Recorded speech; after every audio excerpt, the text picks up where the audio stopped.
The mod is Kromta's Secret for Forge 1.12.2. Hey, it's Semper Hero. Today we're going to be playing something known as the Isekai mod. So let's see what it's like.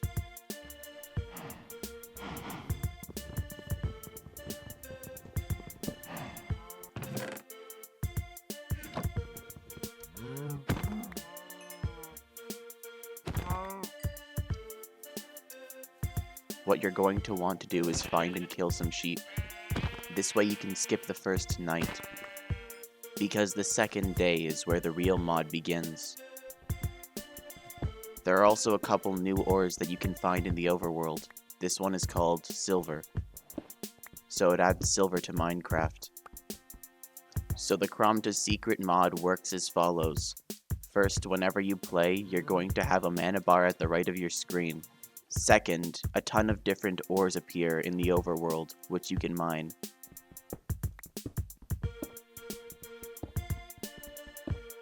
This ore is copper. The third feature of the Kromta's Secret mod requires you to play through the first day of Minecraft and reach the second day. When this happens, a portal will appear at spawn, but for some reason this map seed is really confusing. Until then, I'm gonna build out of birch, which is a cool building material.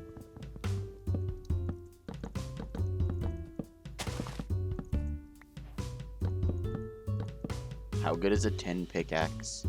It does negative attack damage.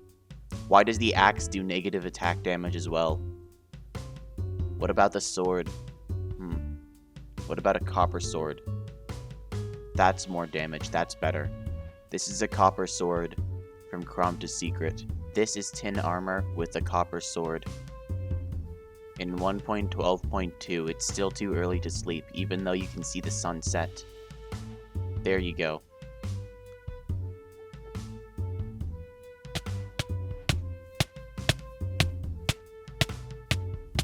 For some reason, the portal appeared in the ground. It's time to enter the Isekai world. This is just taking a moment to load. It looks like this portal is also underground.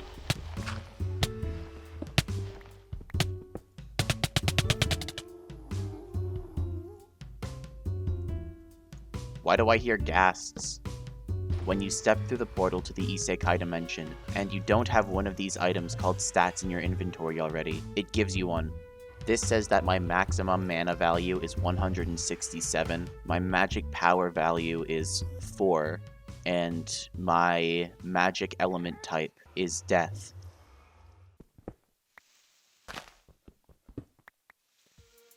And here's the surface of the Isekai dimension. It's much more saturated than the normal overworld. And you can see some new types of biomes. This is burned wood, and it makes oak planks. Up here you can see that there's a structure. There are lots of structures that spawn in the Isekai dimension. There are some down there too. And something great about Kromta's Secret mod is that almost all of the chests and furnaces have items in them, so they're not useless to visit. This building right here has a full set of iron tools in each chest. This one has armor, and the other one has normal tools. This building right here has a bunch of bread, and its roof is made out of hay blocks, which can be made into more bread. Where's the door to this building? Oh, it's right there. It was blocked by the 2-block tall flowers.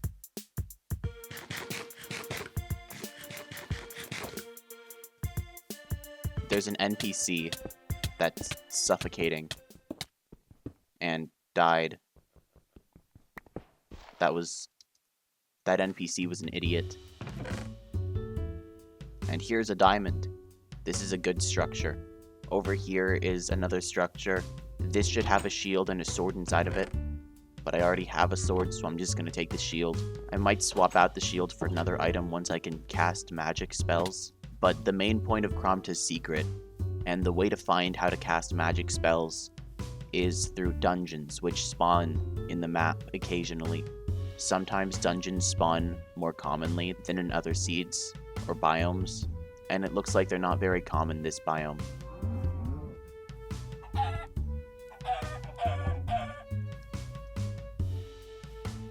I killed that chicken by looking at it, because I'm just that strong. Everything's too weak to survive against me. I don't even have to touch anything to kill it.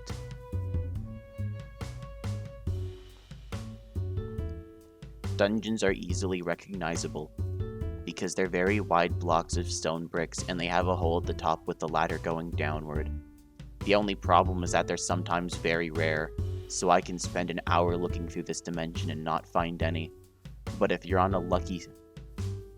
Oh. Here's one. Some mobs spawned on top of it. And now they're going to die.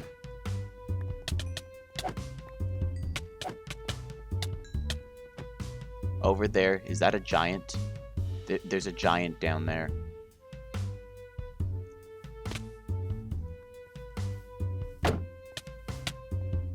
Where did the giant go?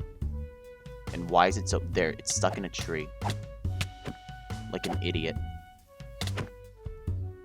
And now it's dead. This is the entrance to the dungeon. Inside of the dungeon are loot boxes. Breaking them with pickaxes makes them break faster. And they have random items. But they're also the only way that you can use magic.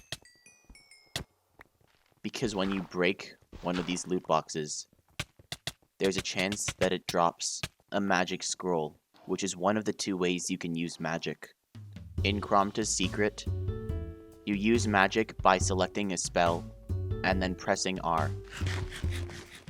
Once you select a spell, whenever you press R and have enough mana, the spell will activate. The problem is that there are 8 types of spells, and you can only use spells that you have the right type for. Elementary spells can be used by anybody, and then there are 7 elemental type spells, and you need the right element to use them. Because my number at the bottom of this stats image is 9, that means I can use spells with the dead element, which means that I can use Scroll of Touch of Dead. This is what happens when I press R and use Scroll of Touch of Dead. Because I have number 9, the death element, it also means that anything that gets close to me starts taking damage, which means that I'm strong enough to hit targets through walls. You can hear them taking damage without me even seeing them, and by the time I open the door, they're already dead. Behind this bookshelf was whiskey. I'm gonna drink the whiskey. Great, I'm moving at random. I'm not controlling my character. But I'm also not taking damage because these enemies are weak. Scroll of Touch of Dead. Just kill all of them. This is a good spell. The lizards in this dungeon drop 2 things. One of them are magic cores, which can be weak, normal, or strong. The tall lizards drop these, and they're basically iron swords with more durability. So I'm swapping my iron sword for the frostbite. I got a copper ring. Rings and staffs, when held in one of your hands, will boost your stats, including mana and magic power. I'm just standing here. And the giant dinosaur is dying. This is part of why Kromta's Secret is so great. It doesn't matter how many dinosaurs there are, they all suck.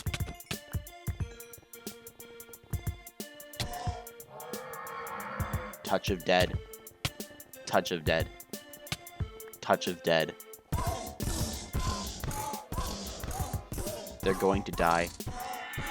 And I'm not even hitting them.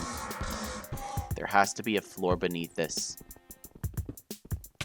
And there is. Because I'm using my magic, my stats are slowly increasing. Okay, Shoot is an elementary spell.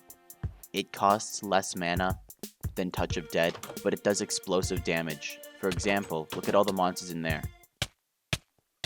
Oh, I didn't equip it. How do you hit yourself? What? Are you serious?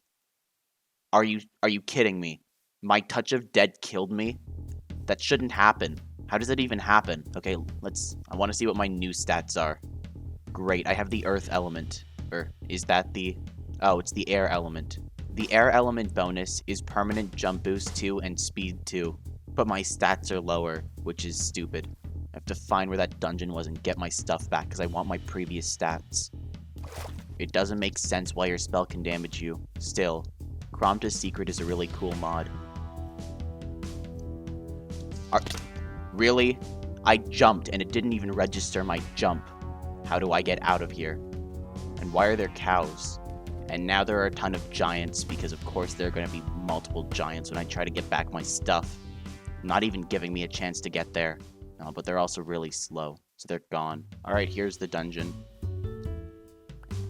And I just get items that clipped out of the wall from when I broke loot boxes. Including a dark wand. How good is a dark wand? Oh. A dark wand's a great item. This is good. This is what I should have. What? What? These leaves don't collide? What kind of tree is this? Oh, it's dead wood. So the leaves are dead. I get it. That makes sense. That's a cool block. You can use it to trap people. Stop it! So to get down there, I have to go down here. And then the hole in the floor. And my stuff should be right there. Good. Alright, and now that I have the new stats item, I get my old stats back. Because the stats you have is determined by the stats item that's furthest in your inventory. Which means from the first slot all the way to the 36th slot, that determines which stat you have. But even better, you get all of the elemental benefits from all the different stats items you have in your inventory. So I have both the death radius and the wind element bonuses. Okay, what spell is this? Ghost form. And it's a dead type. Alright, what does ghost form do? Ah, I can turn into a ghost. For a couple seconds, I turn into a ghost and I can kill anything. Now that's a great spell. Touch of Dead. Touch of Dead. This is the other way you can use spells. Unlike spell scrolls, the elementary grimoire, when right-clicked, opens up a list of spells, and left-clicking on one selects it. It's a scroll of combination shoot. What does that do? Do I have to select it here? It's a mystery. Could this be Kramta's secret? And now I'm in the overworld again. One thing about the overworld is that mana generates a lot slower, but that's fine. The important takeaway is that you can still use these spells in the overworld. So this is Kramta's secret mod. I think the Isekai mechanic is kind of cool. Let me know if I should make another video on this mod, because it's very fun to play, and there's a lot more that you can explore. The magic system is cool, and so are the dungeons. The world generation's a bit weird, because sometimes the portal spawns inside of the ground, and it also seems like some of the structures and trees spawn in a choppy way. But overall, the mod is very cool. So like, comment, and subscribe, and you can play the mod. I have a link to the Curse Forge. I'm gonna put it in the description. And that's it.